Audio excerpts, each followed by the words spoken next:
Nației, eu sunt Dragoș Pătraru, gazda dumneavoastră. Din când în când zic că e bine să mai repetăm unele lucruri. De pildă ăsta: unul dintre obiectivele principale ale acestei emisiuni este să încerce să vă crească rezistența la manipulare.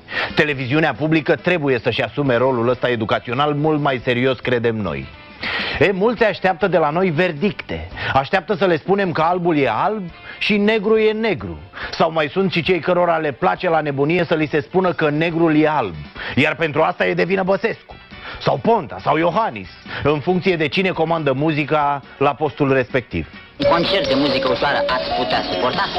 Mi-a scris cineva astăzi pe blog un comentariu despre faza cu arestarea lui Șova și mă dojenea amical respectivul că nu am tratat, ca alte emisiuni mult mai serioase desigur, cazul din perspectiva că arestarea preventivă nu previne nimic și că a-l trimite pe Șova la pușcărie înainte de proces este un abuz. E un punct de vedere, nu? Vreau să vă spun o singură propoziție și sper să mă înțelegeți. Îmi doresc, așa cum am cerut și instanței supreme, să trimită dosarul în instanță ca să ne lămurim. Să terminăm cu toate discuțiile astea politicianiste. Ați prins-o? Așadar, de ce, domne, să mă aresteze pentru o faptă făcută acum 8 ani, care nici măcar nu e faptă plină? E așa, o complicitate, unde Șova a distrus niște probe, mă rog. Apoi vin și jurnaliști și se întreabă: dar ce a făcut Șova să fie arestat preventiv? De ce vrea DNA atât de tare să-l aresteze pe Șova? Și de aici manipularea e deja gata. Pentru că aceiași lideri de opinie și jurnaliști vin și spun la TV că justiția face abuzuri inimaginabile pentru un stat de drept, chiar și când există decizii definitive și irevocabile. M-a dus gândul imediat la profesorul Mencinikovski, care stă în închisoare într-o stare de sănătate foarte gravă.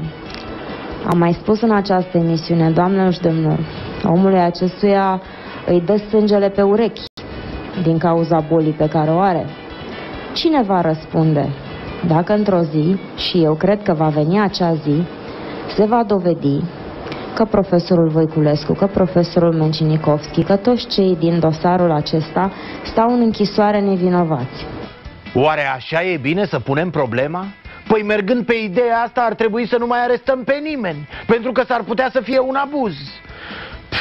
Uite, acum i-am dat seama de ce nu se fac drumuri în România. Păi de ce să le facem? Nu e posibil să se strice. Așa mai bine nu le facem. Cum să pui așa problema? În stilul ăsta omul n-ar fi ieșit niciodată din peșteră. De ce să ies, mă, dacă mă halește vreun dinozaur? Mă, bibilică, mă.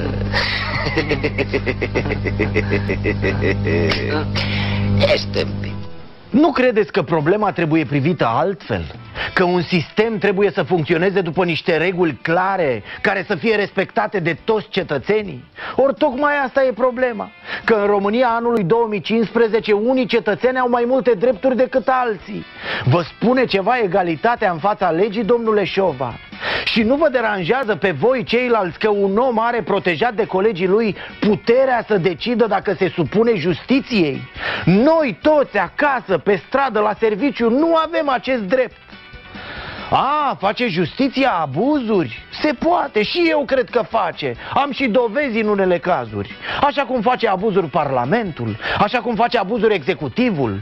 Dar putem suspenda legile? Putem anula justiția doar pentru că există cazuri în care se fac abuzuri?